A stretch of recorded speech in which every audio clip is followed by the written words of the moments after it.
رب اشرح لي صدري ويسر لي أمري واحلل عقدة من لساني يفقه قولي ولا حول ولا قوة إلا بالله العلي العظيم. Sebuah hadis daripada Sayyidina Abu Hurairah radhiyallahu anhu menceritakan tentang suatu yang dapat menghapuskan kesalahan dan suatu yang dapat menaikkan darjat. An Abi Hurairah radhiyallahu anhu anna Rasulullah sallallahu alaihi wasallam qala: Ala adullukum ala ma yamhu Allah bihi al-khataya wa yarfa'u bihi ad-darajat. قالوا بلى يا رسول الله قال إسباغ الوضوء على المكاره وكثرة الخطى إلى المساجد وانتظار الصلاة بعد الصلاة فذلكم الرباط. Hadis sahih riwayat Imam Muslim bernomor 251. Sabda Nabi, tidakkah kamu mahu aku tunjukkan suatu yang dapat menghapuskan kesalahan? Maksudnya dosa yang kita buat maksiat tapi dapat dihapuskan. Wa yarfa'u bihi darajat, dan bukan setakat dosa atau kesalahan itu dapat diampunkan, dapat dihapuskan, bahkan dapat menaikkan derajat seseorang. Soalan ni bila Nabi tanya atau Nabi ajukan satu pandangan, iaitu mau tak aku tunjuk kepada kamu sesuatu yang dapat menghapuskan kesalahan dan waktu yang sama derajat dinaikkan. Maka jawab sahabat, bala ya Rasulullah, bahkan kami mau ya Rasulullah. Sahabat, kita pun mau. Kan? Pertama, kita ni tidak sunyi daripada salah dan dosa. Jangan dok kata lah ada kita buat, mau teruk ke tak teruk, banyak ke sikit. Macam kita ni pun, bilalah Nabi sebut macam tu kita mau sungguh. Pasal apa? Pasal kita tak mau lekat dengan dosa. Kita nak mulia, kita nak dimuliakan, kita nak darjat kita diangkat. Dalam keadaan hati kita ni tak bersih pun, bagi manusia yang masih ada kesedaran, kefahaman ni, dia nak perkara yang macam ni. Apatah lagi sahabat. Sahabat ni hati mereka bersih. Sikit kesalahan tu mereka dah anggap besar dah. Besar dah. Setengah kita ni apatah lagi munafik. Dia tak rasa berat. Dosa tu dia anggap macam lalat main duk terbang lalu depan muka dia, dia tempih macam tu je. Tapi satu orang yang hati dia bersih, walaupun sikit kesalahan tu dia anggap berat. Dia anggap macam lori trailer tu berat. Dia sikit apa? Banyak kisah-kisah yang kita dah dengar. Satu kesalahan yang kita kata salah ke, yang tu kira salah ke, setengah daripada dulu nangis tak henti-henti. Nangis tak henti-henti. Kisah orang-orang soleh yang terdahulu. Sehingga kita dapat cerita tentang daripada satu orang ni, belah-belah hari nangis tiap-tiap hari. Bila ditanya dia pasal apa, ya Syekh, pasal apa duk menangis sangat ni? Abanglah, kami nak tahu juga. Dengar kawan ni duk menangis, dia pun inna lillahi wa inna ilaihi raji'un. Kawan ditimpa musibah tersebut. Kan? Tapi nak tahu jugalah pasal apa Syekh menangis. Mari menangis, mari dulu menangis, hari ni menangis. Dia kata apa? Dia kata aku tersilap. Satu hari tu aku tersilap. Keluar rumah dia kata aku pakai kasut kaki kiri dulu. Kaki kiri dulu dia pakai. Kalau ikut sunnah dia apa dia? Kaki kanan lah dulu. Nabi suka yang kanan ni. Yang tu pun dia anggap dia kata ni berat ni. Berat macam tu pun berat. Pasal hati bersih. Setengah kita ni buat betul-betul tu kesalahan tu. Mencarut, fitnah orang, mengumpat, biasa. Kata kacang kan. Pasal apa? Hati gelap.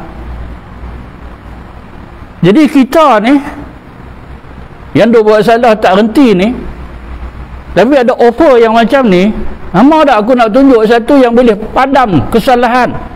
Kita mau. Hati kotak-kotak pun kita mau.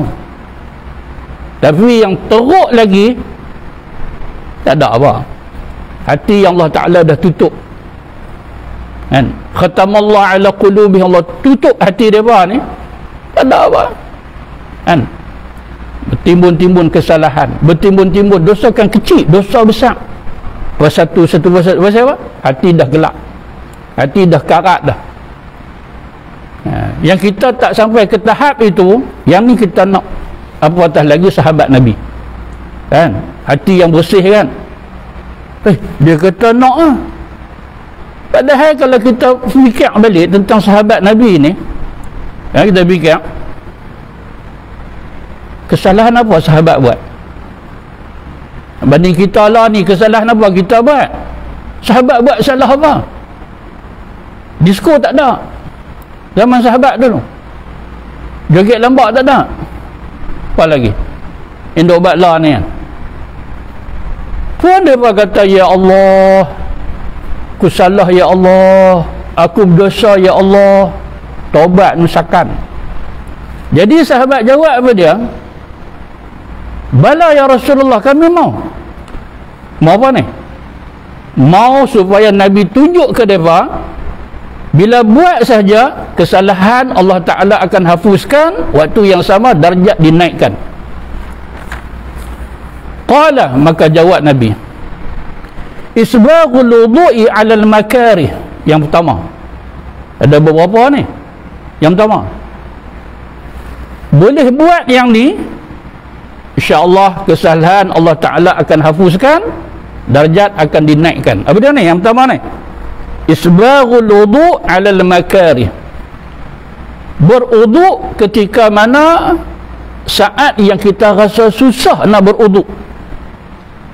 Tapi waktu itu memang disuruh, memang digalakkan, disunatkan untuk kita berwuduk, tapi berat nak ambil yang semayang ni, berat. Waktu berat tu ringan, dia pergi ambil yang semayang. Kelebihan dia apa? Allah Ta'ala ampun dosa dia, darjat dia dinaikkan. Agak waktu mana? Berat ni nak ambil yang semayang ni, waktu nak tidur contoh kan. Jadi kita disuruh antara adab tidur, sebelum tidur ni berwuduk supaya berkat, supaya malaikat bersama dengan kita sepanjang malam itu. Kita berwuduk, bersihkan diri kita, kita berwuduk, kita tidur. Tapi waktu yang kita yang dituntut, disuruh kita berwuduk tu bukan wajib, sunat, tapi ganjaran dia besar. Berat tak? Berat waktu kita mengantuk nak tidur dah, nak ambil sembahyang, nak sapu muka apa, ayat pergi ke muka hari aku tak tidur lah. Apa kan? Yang ni maksud yang dikatakan makarih. Makarih, betul? Apa dia maksud makarih ni? Susah nak buat. Tapi ada yang buat, tapi tak ramai.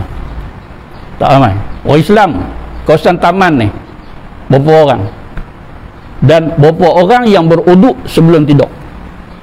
Tengok kita sama, yang tengok orang, tengok kita ni tiap-tiap malam tu tidur ni biar sembahyang tak. Ini nama dia makarih. Susah, tapi ganjaran dia besar tak? Besar. Bukan sekadar kita beruduk, kita nak tidur ni, kita beruduk berkat sepanjang malam itu, kan, insyaAllah dapat mimpi-mimpi yang baik. Bukan setakat itu. Ni, yamhullah bihil khataya wa yarfa'u bihid darajat. Allah ampun dosa kita, naikkan darjat kita. Ni contoh dia. Waktu mana biasa memang boleh beruduk pun, kita ambil contoh yang ni. Tak ramai yang beruduk sebelum tidur. Lagi apa lagi? Isbaghul wudu' 'ala al-makarih. Waktu mana ni? Waktu sejuk, kita tak berapa sejuk sangat.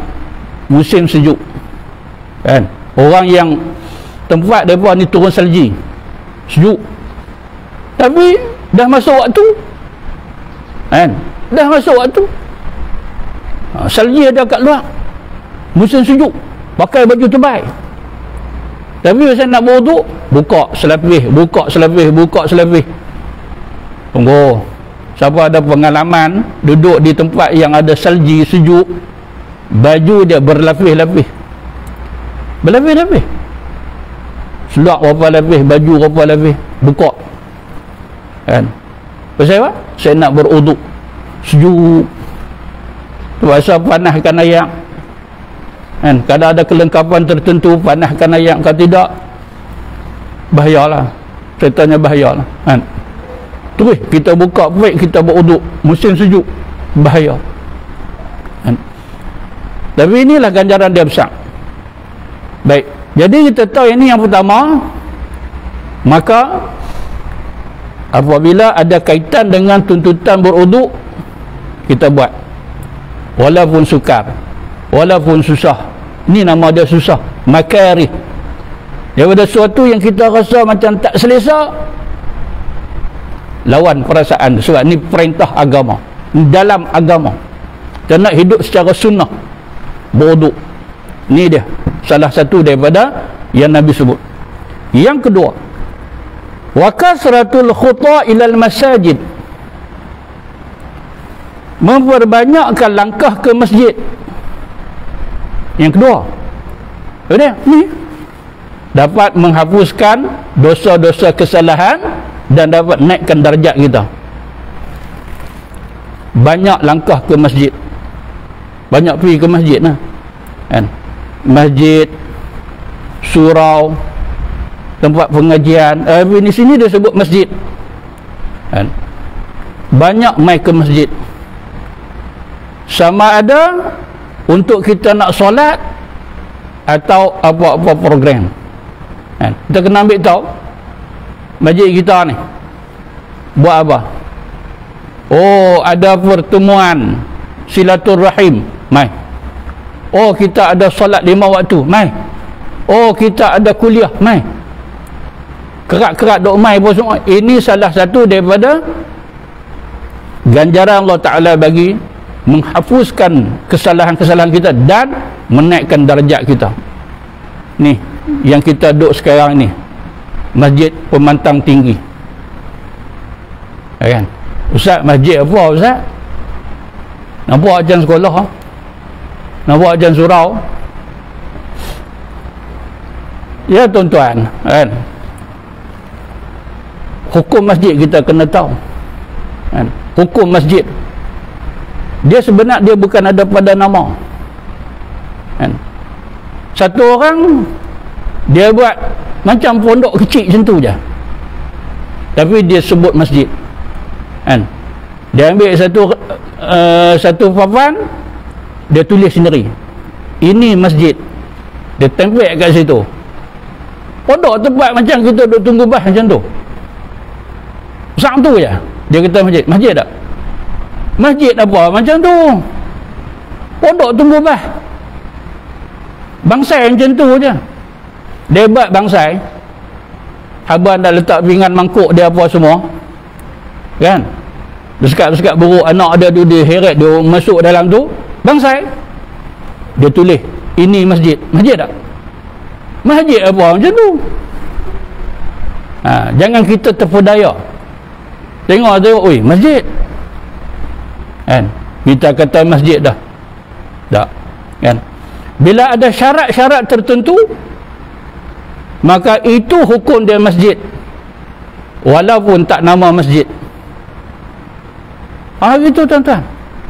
Jadi sekarang ini memang sini kita dah umumkan ianya masjid. Walaupun tak siap lagi. Sini memang kalau baca kat luar pun dia tak tulis masjid. Dia tulis surah dan sebagainya. Dia sengah orang tak faham macam tu. Kan? Maka bila cukup syarat-syarat dia, maka sini hukum dia masjid. Kan? Dia sebab tu ulama kata apa dia?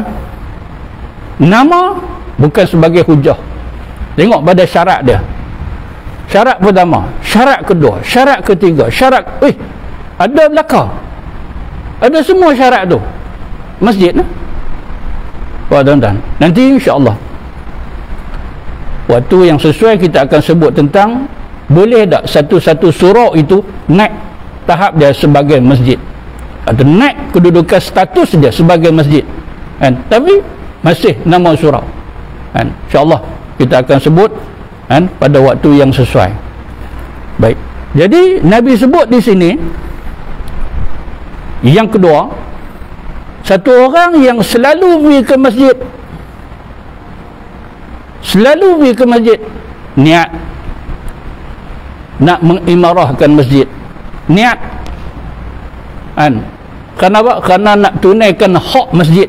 Aku hamba Allah Ta'ala, kan? Aku anak qaryah, kat mana lagi kalau aku tak pergi melainkan masjid. Macam tu kan, niat. Satu, kemudian memang dia tunaikan niat dia. Duduk niat tak pergi tak boleh kok, kan? InsyaAllah kelebihan dia Allah Ta'ala akan hapuskan dosa dia, kesalahan dia, naikkan darjat, kan? Tapi satu orang kalau dia pergi ke masjid dengan niat yang jahat, tak dapat. Dia kata aku pergi selalu. Aku pergi selalu saya apa? Semayang. Aku pergi tengok orang semayang aku balik. Mana boleh, kan? Maksud bila kata pergi ke masjid, kasratul khuta ilal masajid, fi tunaikan hak masjid. Fi tak apa dah, dia tak lama lagi dia balik, tapi hang tunai tak hak masjid, kan? Masuk sembahyang tahiyatul masjid, solat ada kuliah tunggu, sekali ada sembahyang pula. Sementara kita duk tunggu nak sembahyang kedua tu, kita dah dapat pahala sembahyang. Banyak kelebihan. Tapi satu orang kalau dia pergi ke masjid bukan tujuan nak mengimarahkan masjid, nak melingkup masjid, dapat tak kelebihan ni? Tak dapat. Tak dapat, kan? Tiap langkah tu dapat pahala, dapat menghapuskan dosa. Langkah pergi ke masjid, rumah dia nak pergi ke masjid berapa langkah. Tapi kalau tujuan dia maksiat, dapat tak? Tak dapat. Pasal apa? Bukan tujuan nak mengimarahkan masjid, tapi nak pelingkukkan masjid. Pergi masjid curi duit, pergi masjid nak cetuskan permusuhan. Sampai masjid dia cari geng dah, lepas tu mengumpat, lepas tu duk mutuk EJK masjid. Dapat tak kelebihan ni? Tak dapat. Ada orang yang masuk masjid tapi dia tak bagi perhatian. Sengah yang main awal, dia cari tempat parking dia, kan? Waktu kuliah kita nampak dia ada, tapi tengok ke lain, baru tak tahu. Atau dia duk tulis apa yang tak kena, yang tak kena tu dia ambil, kan? Sebagai poin dia untuk dia nak hentam balik. Orang jenis hati dia tidak bersih, kan? Saja dia nak cari kesalahan, kan? Tengok dia ni pandai terang mana. Oh, kata JK duk tak pergi masjid apa semua, tak apa. Ingat aku siapa? Tujuan dia pergi untuk tujuan itu. Itu bukan nama dia kebajikan. Dapat tak kelebihan ni? Tak dapat. Itu yang kedua. Yang ketiga yang Nabi kata dapat menghapuskan khataya, kesalahan-kesalahan, dan naikkan darjat satu orang. Yang ketiga apa dia? Iaitu wantizaru solah ba'da solah. Habis solat, dia tunggu untuk solat yang kedua. Tengok keadaan lah. Contoh macam sekarang ni kita kuliah subuh. Tazat kita sembahyang subuh kan? Habis sembahyang subuh, alhamdulillah kita wirid zikir pun semua, kita ada kuliah kan? Lepas tu dia kata macam mana saya nak praktik ni, macam mana saya nak praktik hadis ni? Apa dia? Wantizaru solah ba'da solah. Habis sembahyang, tunggu sembahyang yang kedua. Ada kerja tak? Ada tugas tak? Ada tanggungjawab tak? Ada nak kena pergi kedai beli ikan apa semua, pergi market. Ada tujuan pergi lah keluar kan? Ada tujuan. Sampai tak pergi kerja, hari ni ada kenduri dia tak pergi kan? Dia bawa handset. Habis kuliah subuh dia tunggu sejam. Kawan baik dia telefon, tahan kat mana ni? Ni Bukit 3 hang tak main lagi. Dia kata tak pergi hari ni. Tak pergi hari ni. Lah aku nak lah ni, buat kenduri hari ni. Hang tak main, hang kata hang nak main. Dia kata memang aku nak pergi. Hari ni aku ingat ada kenduri, hang panggil aku. Aku cadang nak pergi. Tapi bila aku dengar kuliah subuh, dengar tazat kuliah subuh, ustaz tu kata apa? Wantizaru solah ba'da solah. Aku kena tunggu sampai zuhur. Habis mayang zuhur, aku nak kena tunggu sampai asar. Bukan faham macam tu. Kalau kita ada tujuan, ada kerja, macam Allah Ta'ala sebut dalam Quran pun kan? Fa idza qudiyatus solah fantashiru fil ard. Habis dia semayang, pilih tugas kamu kan? Sebagai petani ke, pekebun ke, kerja kilang ke, carilah, pilih kerja, buat macam biasa. Pasal apa? Pasal dah tunai dah kan? Kefarduan solat. Cuma kita kata contoh dia macam lepas daripada semayang fardu maghrib kan? Semayang fardu maghrib, jadi kita sagi nak semayang fardu isyak. Ada apa tak kita nak buat ni waktu ni? Tak ada apa. Kedai-kedai pun tutup. Sementara nak masuk isyak, duduk kat rumah bawa duduk lepak saja. Ambil i'tikaf kat masjid, ambil Quran baca, ambil buku-buku apa yang ada, buku agama baca. Kalau ada kuliah lagi bagus, duduk dengar sampai masuk isyak. Ni kelebihan dia kan? Habis semayang, tunggu semayang yang kedua. Ganjaran dia apa ni? Banyak ganjaran dia. Selain daripada ketika kita duduk tunggu semayang itu, kita dalam keadaan tidak berhadas, kita ada wuduk. Sementara nak tunggu isyak ni, wuduk duk ada. Malaikat berdoa, ya Allah ampunkan dosa dia, ya Allah ampunkan dosa, ya Allah. Malaikat doa untuk kita selama kita tidak berhadas. Kelebihan dia. Ini sebab itu bila lepas daripada semayang fardu maghrib, ambil contoh, tiba-tiba terbatai, cepat-cepat kita pergi ambil semayang, ambil wuduk balik, masuk, kita duduk di sini kan? Supaya apa dia? Kita dapat kelebihan ini.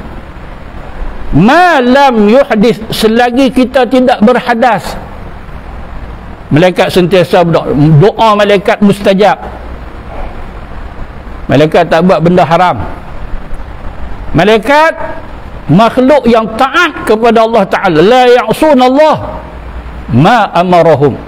Tak pernah mereka ni dahaka Allah, sentiasa taat kepada Allah. Doa mereka ni mustajab. Mereka berdoa. Sebab tu bila kita terbatas, cepat kita ambil semayang masuk kan? biar kita duduk dalam masjid atau kita duduk dalam surau kita menanti waktu yang kedua dalam keadaan kita berwuduk. Malaikat doa kat kita. Selain itu ni Nabi kata apa? Yamhullah bihil khataya. Allah ampun salah-salah dia, kesalahan-kesalahan dia, dan naikkan darjat dia. Ini yang ketiga kan.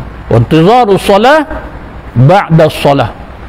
Ni kita tunggu semayang untuk semayang kedua tu lepas semayang yang pertama. Yang tu saja pun kelebihan dia banyak. Malaikat doa.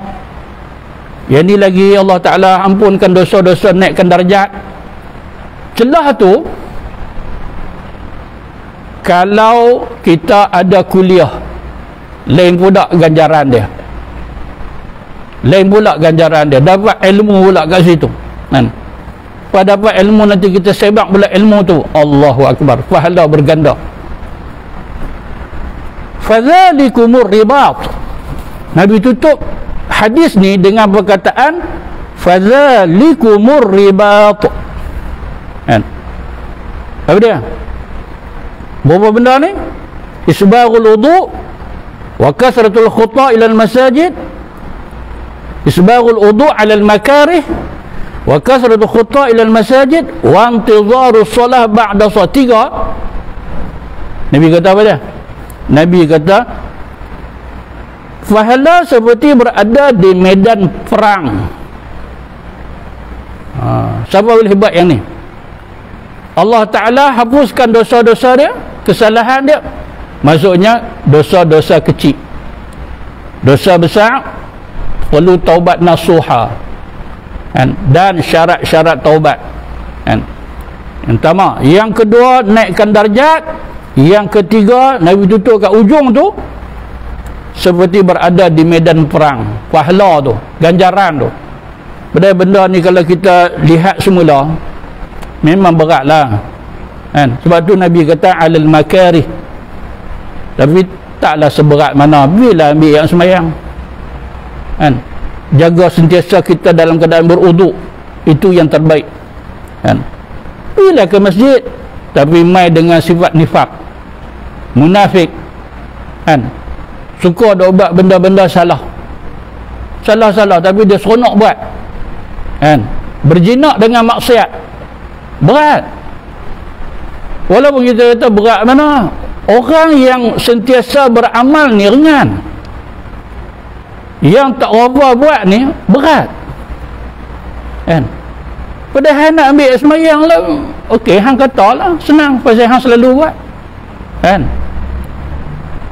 Orang yang tak berapa duk buat ni memang rasa dia berat. Cuba pergi masjid, susah mana pergi masjid. Kereta ada, motor ada, beskat ada, tak jauh mana jalan kaki pun boleh kan.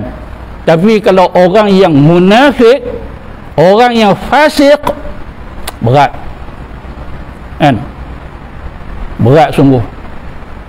Walaupun macam-macam kenderaan duk ada kan. Orang yang bertakwa, orang yang mukmin sungguh, kenderaan tak ada, jauh dia boleh pergi kan. Tapi yang munafik, yang fasik ni kan kata jauh. Macam-macam kenderaan duk ada, bas ada, lori ada, tu dia. Motor 4-5 biji, tak jauh mana, tak pergi juga. Tak pergi juga.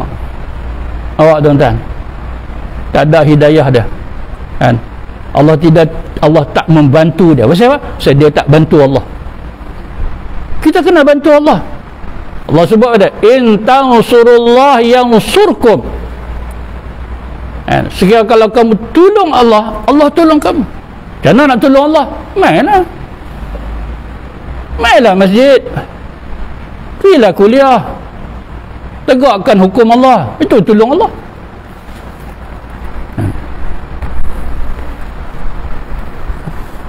Kemudian kita lihat satu hadis yang lain, iaitu hadis riwayat daripada Imam Al-Bukhari 659. Sabda Nabi, al-malaikatu tusalli ala ahadikum ma dama fi musallahu ma lam yuhdith. Tak sah kita sebut dah kan? Kelebihan kita berada di tempat semayang ni, para malaikat berselawat, maksudnya berdoa ke atas seorang daripada kamu, maksud siapa-siapa yang ada ni ke dia, madam fi musallahu ma lam yuhdith, dia berada di tempat semayang dia. Dia semayang kat mana? Surau tu. Dia semayang kat mana? Masjid tu kan? Dia mai, kalau bagus lagi penuh adab dia kan? Oh, tak masuk waktu lagi semayang tahiyatul masjid.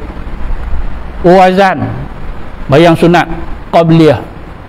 Oh, semayang berjamaah, ada zikir buat doa kan?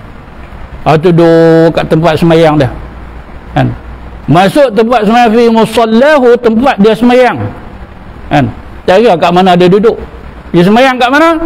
Dia semayang kat sini, soh yang pertama kan? Tapi habis daripada semayang ni ada kuliah, dia semayang kat sini kan? Bila semayang kat sini, oh ada kuliah malam ni, orang pun ambil meja tak macam ni kan? Maka dia duduk kat mana? Dia duduk kat mana yang selesa. Duduk kat situ, duduk kat sini, duduk kat belakang, kat mana yang dia selesa nak duduk dan nak dengar kuliah kan? Maka ini maksud hadis tu. Bukan kata bila habis semayang dia parking kat sini, tak pergi ke mana kan? Pasal apa? Pasal dia kata ni hadis Nabi Habaq kan? Malaikat akan berdoa kepada orang yang duduk di tempat dia semayang. Dia duduk sini tak beralih, duduk. Bukan maksud dia duduk di tempat dia semayang tadi tu kan? Pasal dia duduk di tempat iaitu surau, kat mana dia nak duduk, duduklah kat mana tempat dalam masjid yang dia semayang tadi tu, duduk kat mana pun kan? Bukan mesti dia duduk sini sampai kita nak tak meja pun bayar. Duduk sini, saya tak mau nak bergerak. Kalau dia bergerak, dia kata dia tak dapat kelebihan ni. Bukan maksud dia macam tu. Jadi serupa macam kita tak sah. Alhamdulillah kita pun dah solat secara berjamaah, betul ada kuliah kan? Kita duduk dalam kuliah kita ni sentiasa malaikat berdoa untuk kita, doa kebaikan, keberkatan, minta ampun, ya Allah ampunkan dosa dia. Allah, malaikat doa. Syarat ma lam yuhdith, selagi mana kita tidak berhadas. Sebab tu kita kata tadi apa dia? Terbatas saya pergi ambil semayang kan? Pergi ambil semayang tak apa, insyaAllah ustaz-ustaz dia faham kan? Tengah kuliah ni kan, dalam kuliah kita duduk mengajar, bangkit tak apa, insyaAllah ustaz faham. Dia bangkit, dia masuk bilik ayak, dia ambil semayang kan? InsyaAllah dia tak terasa hati punya kan? Begitu. Jangan duk kata pula tuan-tuan puan-puan sekalian, saya ni satu ya pantang, bila saya buat kuliah siapa pun jangan bangkit. Tak boleh kata macam tu, tak boleh buat syarat macam tu. Siapa berani buat lah, saya tak main dah lepas ni, jangan macam tu kan? Duk sampai kecil kat situ, wah ni boleh macam ni. Dia bisik kat telinga kawan dia, kata aku murah kat sini. Kan? Dah ustaz tak bagi bangkit, tak boleh kata macam tu kan? Ustaz pun tak faham kan? Kawan dah hajat kan? Dia mai juga ni, dalam keadaan dia ada tugas, dia mai juga kan? Perempuan dia kata apa? Abang nak pergi mana ni? Mayang kat masjid kan? Satgi abang nak keluar, satgi lah ke-7 kan? Pukul 7 hari aku keluar lah. Dia pun ada kuliah bang. Tak apalah, dia pun sambung kuliah. Aku satgi aku keluar pukul 7. Dia mai juga semayang berjamaah. Faham? Jadi habis semayang jemaah, ada kuliah dia tunggu. Jadi sambil duk tengok jam. Pasal apa? Pukul 7 dia akan keluar, nak pergi kerja Ada tugas dia. Salah tak macam tu? Tak salah. Dia penuhkan masa dia dengan ketaatan, dengan kebajikan. Dia dah buat kat rumah. Pahala banyak mana dia dapat? Berbanding dengan bila dia sembahyang subuh berjemaah di masjid. Kan? Sekali dia keluar. Ya ustaz ni bagi syarat pula, aku tak boleh lah kalau orang duk keluar masa aku mengajak. Bukan macam tu. Kan? Sama ada yang keluar itu ada tugas ke, tak ada tugas ke, kita sebagai pendakwah ni jalan lah. Biar kat dia. Atau orang tak main langsung pun, sebab kita nak susah hati. Kan? Tapi ada pendakwah-pendakwah ni dia susah hati kalau orang tak main kuliah. Kan? Bila dia main satu tempat tu, tengok apa ni, berapa orang? Berapa orang? Kan? Panggil aku main jojoh ni, tengok berapa orang ada. Tak payahlah macam tu. Kan? Kalau tak ada orang langsung, balik. Kan? Tengok jadual, oi, aku kena hari ni. Dia pergi kat masjid tu, tak ada siapa. Tak ada siapa, tak apa. Azan, qamat, kita semayang, tak ada siapa juga. Balik. Kan? Oh, ada seorang dua. Macam biasa lah, semayang. Lepas tu tanya dia apa? Nak buat kuliah tak? Kan? Dia kata apa? Ustaz, kita bertiga ustaz, tak semangat. Tangguh. Tangguh. Kan? Gitu je. Kan? Tapi ada pendakwah yang dia merajuk. Dia merajuk. Dia kata saya tak main. Kan? Kalau tak ada 15 orang, saya tak main. Oh dia lah. Kan? Padahal orang yang main ni mungkin 7-8 orang, semuanya ikhlas. Kan? Betul-betul nak ilmu. Tapi tak sampai 10 orang. Tak apa lah. Kan? Dia sebenar bukan pada angka tu. Dia pada kualiti bukan kuantiti. Kan? Kalau banyak pun masuk keluar tak ada apa-apa. Kan? 1000 bagi kat kita tapi tak boleh buat apa. Lebih baik 10 orang yang boleh buat apa. Tak ramai 10 orang tapi semua hebat-hebat. Tak apa. Daripada bagi sampai 1000, apa pun tak boleh buat. Kan? Islam tengok kepada kualiti bukan kepada kuantiti. Kuantiti maksudnya bilangan lah. Gitu. Ni doa malaikat. Ustaz, ni macam mana Ustaz? Doa dia ni kami nak tahu juga doa malaikat ni. Nabi sebut tentang doa malaikat. Allah maghfir lahu, Allah marhamhu. Kita duduk dalam tempat yang kita semayang ni. Tak saat kita dah semayang fardu subuh ni, sekarang ni malaikat duk doa kat kita apa dia? Allah maghfir lahu, ya Allah ampunkan dosanya ya Allah. Allah marhamhu, ya Allah rahmatikanlah dia, bagi kepada dia rahmat. Ni kita nak rahmat Allah Ta'ala. Ya Allah berilah kepada ku rahmat ya Allah. Tak nak rahmat. Tapi kadang-kadang doa kita ni tak terangkat. Saya dosa maksiat. Ni doa malaikat bersih, mustajab. Ya Allah ampunkan dosa dia, satu dah. Ya Allah bagi kepada dia rahmat. La yazalu ahadukum fi salatin madamatu salatu tahbisuh. Selama mana satu orang itu berada di tempat semayang dia, yang dia berada di tempat semayang dia bukan nak buat benda-benda lara, apatah lagi maksiat, la yamna'uhu an yanqaliba ila ahlihi illa as-salah. Dan dia berada di tempat semayang dia, hanya untuk itu dia tak balik ke rumah dia nak bertemu dengan anak isteri dia. Sebab apa? Sebab tidak ada tugasan yang penting, yang mustahak, yang munasabah, maka dia kekal berada di tempat sembahyang dia. Dia kekal berada di tempat sembahyang dia. Tapi bila kita baca yang ni,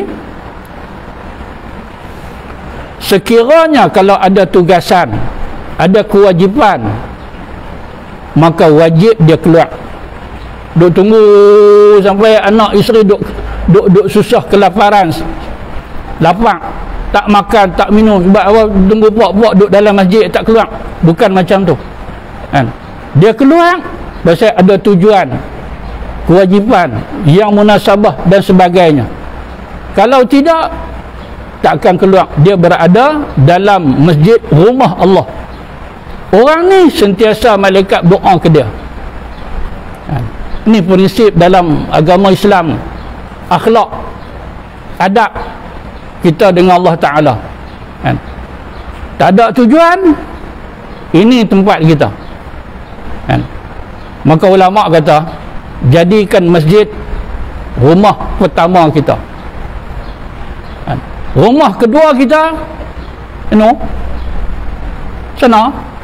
sana, rumah kedua. Tapi tak ramai buat macam tu. Rumah pertama, rumah saya, nak naik 3 tingkat. Rumah kedua saya, insyaAllah nak beli dekat Betang. Woi, dia kira rumah macam tu. Masjid insyaAllah AJK dah. Mereka jaga. Jawab macam tu. Islam, dia kata apa? Sini ni, masjid ni, itulah rumah pertama kita. Daripada masjid ke masjid, daripada masjid ke masjid. Kalau tak ada urusan, sinilah tempat dia.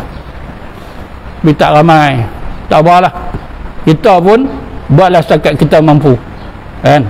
Dah buat interbit kita pun tak larat. Tak apalah, Allah Ta'ala mengetahui, dan kita berikhtiar, kita berusaha sungguh-sungguh. Mudah-mudahan Allah Subhanahu Wa Ta'ala mengganjari kepada kita ganjaran yang besar. Bismillah.